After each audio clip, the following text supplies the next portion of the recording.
Hello hi എല്ലാവർക്കും ഈ പള്ളിക്കൂടത്തിൻ്റെ പുതിയൊരു വീഡിയോയിലേക്ക് സ്വാഗതം. ഇന്ന് രാവിലെ ക്ലാസ് 10ൻ്റെയും ക്ലാസ് 12ൻ്റെയും പുതിയ സിലബസ് വന്നിട്ടുണ്ട്. അതായത് സിലബസ് റിഡക്ഷനെ പറ്റിയിട്ടുള്ള കുറച്ച് ഡീറ്റെയിൽസ് വന്നിട്ടുണ്ട്. അതാണ് ഇന്നത്തെ വീഡിയോയിലൂടെ നമ്മൾ ചെക്ക് ചെയ്യാനായിട്ട് പോണത്.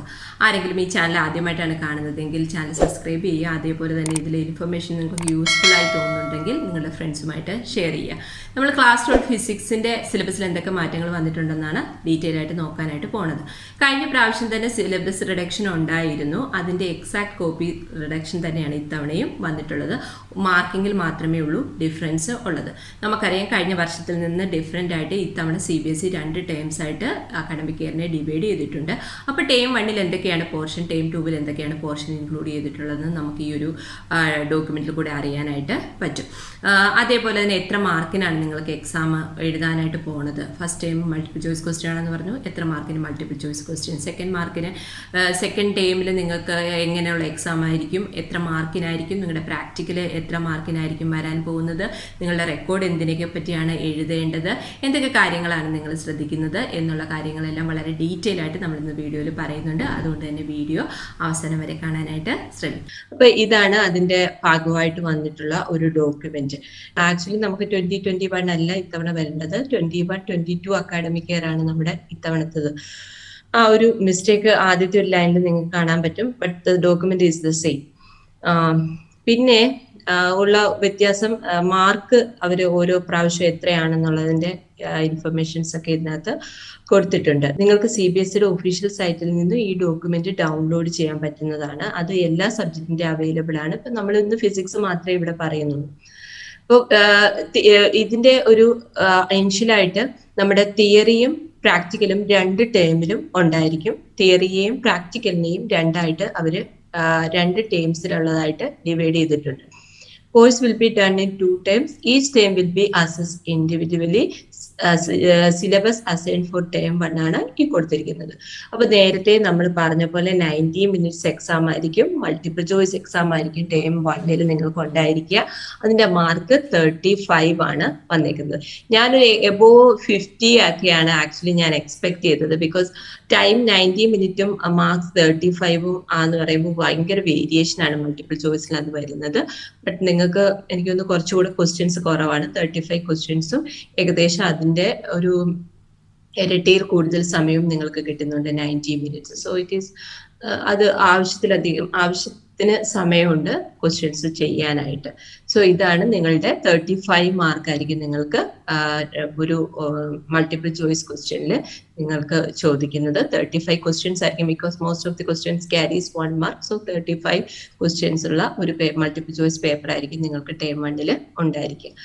ഒരു ചാപ്റ്ററും നമ്മൾ ഇതിനകത്ത് അവോയ്ഡ് ചെയ്തിട്ടില്ല, ഒഴിവാക്കിയിട്ടില്ല. എല്ലാ ചാപ്റ്ററും ഇൻക്ലൂഡ് ചെയ്തിട്ടുണ്ട്. നമ്മുടെ ഫസ്റ്റ് വൺ ഇലക്ട്രോസ്റ്റാറ്റിക്സ് ആണ്. ഇപ്പൊ ഇലക്ട്രോസ്റ്റാറ്റിക്സിൽ നമ്മൾ ഇലക്ട്രിക് ചാർജ് ഫീൽഡും ഇലക്ട്രിക് പൊട്ടൻഷ്യലും കപ്പാസിറ്റൻസും അങ്ങനെ 2 ചാപ്റ്റർ ചേർത്തിട്ടാണ് നമ്മൾ ഇലക്ട്രോസ്റ്റാറ്റിക്സ് എന്ന് പറയുന്നത്.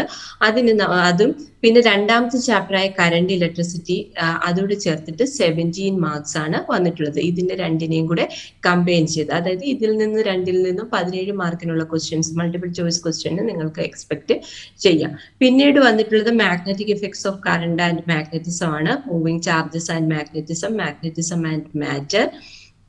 പിന്നെ electromagnetic induction, alternating current. Rest of the 4 chapters ചേർത്തിട്ട് 18 മാർക്സിനുള്ള ഇതാണ്. അപ്പൊ ആദ്യത്തെ 3 ചാപ്റ്റർ നമ്മുടെ ടെക്സ്റ്റ് ബുക്കിൽ 3 ചാപ്റ്റർ വെച്ചിട്ട് 17 മാർക്കും റെസ്റ്റ് ഓഫ് ദി 4 ചാപ്റ്റേഴ്സ് വെച്ചിട്ട് 18 മാർക്കുമാണ് ഡിസ്ട്രിബ്യൂട്ട് ചെയ്യപ്പെട്ടിട്ടുള്ളത്. So total it is 35. ഇപ്പൊ ഇതിനകത്ത് ലാസ്റ്റത്തെ ഒരു ലെസൺ ഉണ്ട്, ഒരു ചെറിയ ലെസണാണ് ഇലക്ട്രോ മാഗ്നറ്റിക് വേവ്സിന്റെ വരുന്നത്. അത് അടുത്ത ടൈമിലേക്ക് ഷിഫ്റ്റ് ചെയ്തിട്ടുണ്ട്. അത് നമ്മുടെ ഫസ്റ്റ് ടെക്സ്റ്റ് ബുക്കിലെ എല്ലാ ലെസൺസും ഇതിനകത്ത് ഇൻക്ലൂഡ് ചെയ്തിട്ടുണ്ട്. ഇനി നമ്മൾ ഓരോ ചാപ്റ്ററിന്റെയും നമ്മൾ ഡീറ്റെയിൽ ആയിട്ട് പോയി കഴിഞ്ഞു കഴിഞ്ഞാൽ, ഇലക്ട്രോസ്റ്റാറ്റിക്സ് ആണെങ്കിൽ ഇലക്ട്രോസ്റ്റാറ്റിക്സിനകത്ത് ഏകദേശം നമ്മൾ ഓൾറെഡി എല്ലാ സ്കൂളുകളും ഫിനിഷ് ചെയ്തിട്ടുള്ള ഒരു ചാപ്റ്ററാണ്. ആ ചാപ്റ്ററിനകത്ത് ഒന്നും അങ്ങനെ അവോയ്ഡ് ചെയ്തിട്ടൊന്നുമില്ല.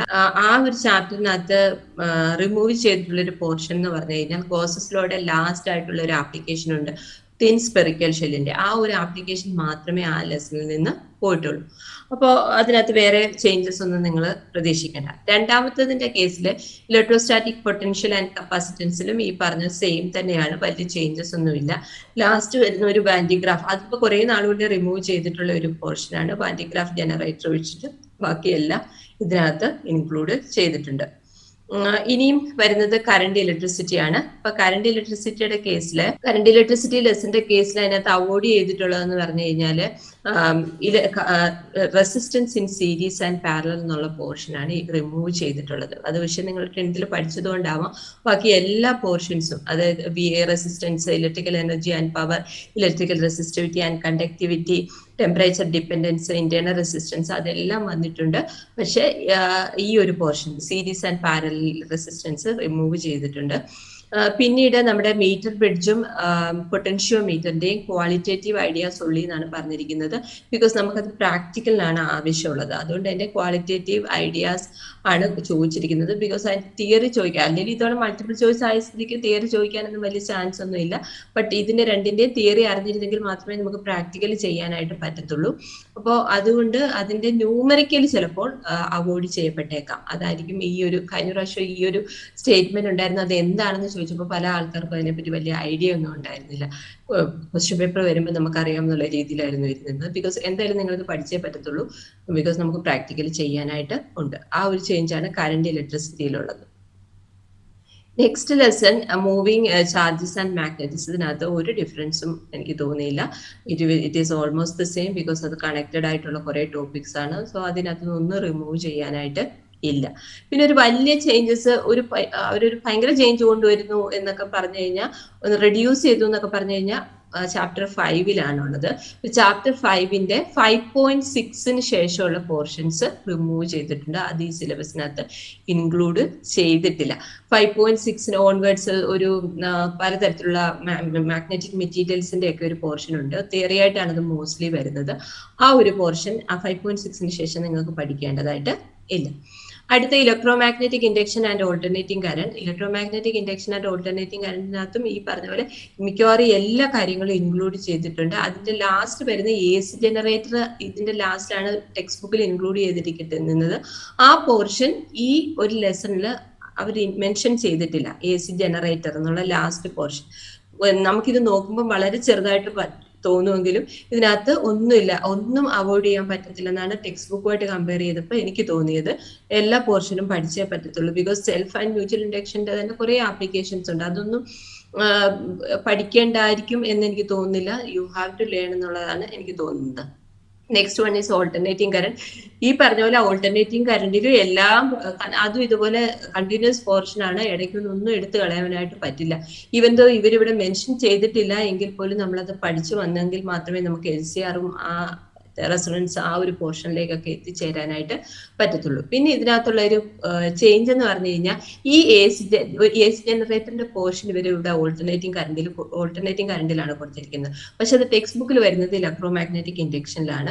അതുകൊണ്ട് തന്നെ ഇനി AC ജനറേറ്റർ ഉണ്ടോ ഇല്ല. ഇപ്പൊ AC ജനറേറ്റർ ഒന്നും പഠിക്കാതെ നമുക്ക് ഓൾട്ടർനേറ്റിംഗ് കറണ്ട് ഒക്കെ സ്റ്റാർട്ട് ചെയ്യാനായിട്ട് തന്നെ പാടാണ്. സോ എനിക്ക് തോന്നുന്നു AC ജനറേറ്റർ നമ്മൾ പഠിച്ചില്ല. കഴിഞ്ഞ പ്രാവശ്യമൊക്കെ നമ്മൾ AC ജനറേറ്റർ എടുത്തിരുന്നു. അപ്പൊ ഇതൊക്കെയാണ് തിയറിയിൽ വന്നിട്ടുള്ള മാറ്റങ്ങൾ. ഇനി നമുക്ക് നോക്കാനായിട്ടുള്ളത് പ്രാക്ടിക്കലിന്റെയാണ്. ഞാൻ നേരത്തെ പറഞ്ഞ പോലെ പ്രാക്ടിക്കലും 2 ടേംസിലായിട്ട് ഡിവൈഡ് ചെയ്തിട്ടുണ്ട്. 15 മാർക്സ് ആണ് പ്രാക്ടിക്കലിന് അവർ പ്രൊവൈഡ് ചെയ്തിട്ടുള്ളത്. അപ്പൊ നമ്മുടെ നേരത്തെ നിങ്ങളുടെ മൾട്ടിപ്പിൾ ചോയ്സിന്റെ 35ഉം ഇപ്പോഴത്തെ 15ഉം കൂടി ചേർത്തിട്ട് 50 മാർക്കിനായിരിക്കും നിങ്ങളുടെ ടേം 1ന്റെ റിസൾട്ട് വരുന്നത്. 2 എക്സ്പെരിമെന്റ്സ് ആയിരിക്കണം. നിങ്ങൾ 8 മാർക്കാണ് കൊടുത്തേക്കുന്നത്. രണ്ട് എക്സ്പെരിമെന്റ് ലിസ്റ്റ് കൊടുത്തിട്ടുണ്ട് ഓരോ ടേമിന്റെയും. പിന്നെ പ്രാക്ടിക്കൽ റെക്കോർഡ്, ആ ഇതിന്റെ റെക്കോർഡ് നമ്മൾ ആ ഒരു പർട്ടിക്കുലർ നിങ്ങൾ എത്ര പ്രാക്ടിക്കൽ ചെയ്യുന്നോ ആ പ്രാക്ടിക്കലിനനുസരിച്ച് നമ്മൾ റെക്കോർഡ് എഴുതുന്നത്.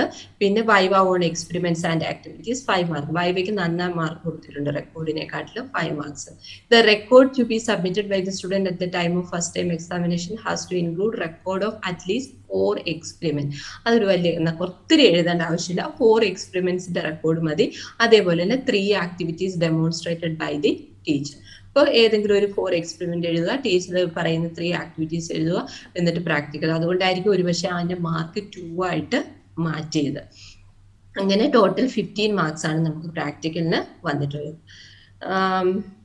അപ്പൊ ഇതൊക്കെയാണ് ഫസ്റ്റ് ടൈമിന്റെ പ്രാക്ടിക്കലായിട്ട് വന്നിട്ടുള്ളത്. I think it is 6 practicals ആണ് വന്നിട്ടുള്ളത്. അതിൽ 2 നിങ്ങൾ ചെയ്യണം. നമ്മൾ സാധാരണ ചെയ്യുന്നതാണ്. ഒന്ന് മീറ്റർ ബ്രിഡ്ജിന്റെ ഉണ്ട്. മീറ്റർ ബ്രിഡ്ജിന്റെ റെസിസ്റ്റിവിറ്റി കാൽക്കുലേറ്റ് ചെയ്യാനുള്ള എക്സ്പെരിമെന്റ്, മീറ്റർ ബ്രിഡ്ജ്, പൊട്ടൻഷ്യോമീറ്റർ, ഗാൽവനോമീറ്ററിന്റെ ഹാഫ് വേ ഡിഫ്ലക്ഷൻ മെത്തേഡ് വെച്ച് റെസിസ്റ്റൻസ് കാണിക്കാനുള്ളത്, ഫിഗർ ഓഫ് മെറിറ്റ് കാൽക്കുലേറ്റ് ചെയ്യാനുള്ളത്, to convert galvanometer into an ammeter, to find the frequency of AC in means with a sonometer. ഇതൊക്കെയാണ് questions സാധാരണ ലാബിൽ ചെയ്തിട്ടുള്ള അത് തന്നെയാണ്.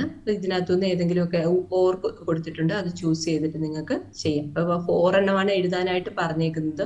സോ ആ 4 ചെയ്താൽ മതിയോ എന്ന് എനിക്ക് സംശയമാണ്. Because you are doing only 2. Maybe you have to do 6 and among the 6 you have to take 2.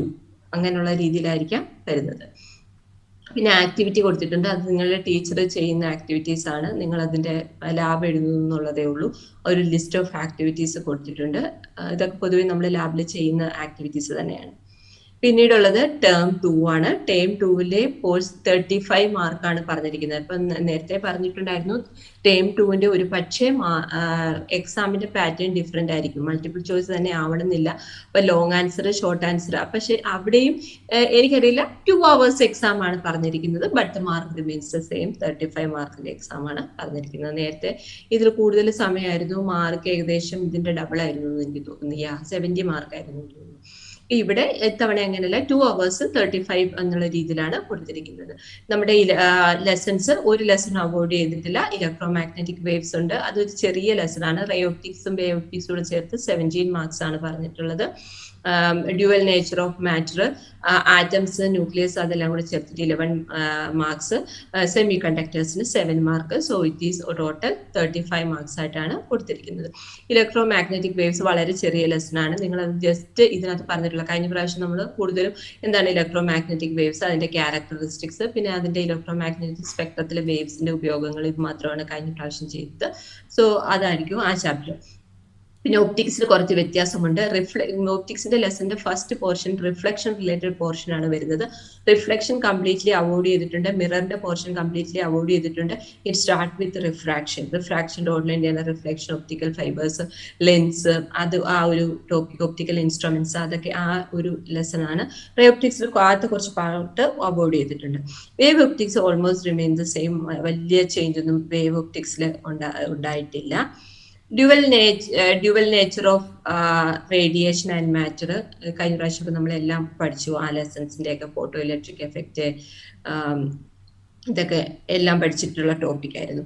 Atoms and ന്യൂക്ലിയസിലും ഇതുപോലെ ആറ്റംസിലും നമ്മളെല്ലാം Rutherford model, Bohr model, energy levels, hydrogen spectrum ഇതെല്ലാം കഴിഞ്ഞ തവണയിൽ നിന്ന് എടുത്തിരുന്നു. പിന്നെ ന്യൂക്ലിയയിലാണ് ചേഞ്ച് ഉണ്ടായിരുന്നത്. ബിക്കോസ് റേഡിയോ ആക്ടിവിറ്റിയുടെ പോർഷൻ കംപ്ലീറ്റ്ലി അവോയ്ഡഡ് ആയിരുന്നു. ന്യൂക്ലിയയിൽ നമുക്ക് കുറച്ചേ പഠിച്ചുള്ളൂ. ന്യൂക്ലിയസിന്റെ കോമ്പോസിഷന്, മാസ് എനർജി റിലേഷന്, ഫിഷന്, ഫ്യൂഷന്, അല്ലാതെ അതിനകത്തുനിന്ന് ഒരു ന്യൂമറിക്കലായിട്ട് റേഡിയോ ആക്ടിവിറ്റിയുടെ കുറച്ച് ഗ്രാഫ് അങ്ങനെയൊക്കെയുള്ള പോർഷൻ ഉണ്ടായിരുന്നു. അതൊക്കെ കംപ്ലീറ്റ്ലി അവോയ്ഡ് ചെയ്തിട്ടുണ്ടായിരുന്നു കഴിഞ്ഞ വർഷം. ഇലക്ട്രോണിക് ഡിവൈസ്, ഇതിന്റെ കേസിൽ സെമി കണ്ടക്ടറിന്റെ കേസിന് ചേഞ്ചസ് ഉണ്ട്.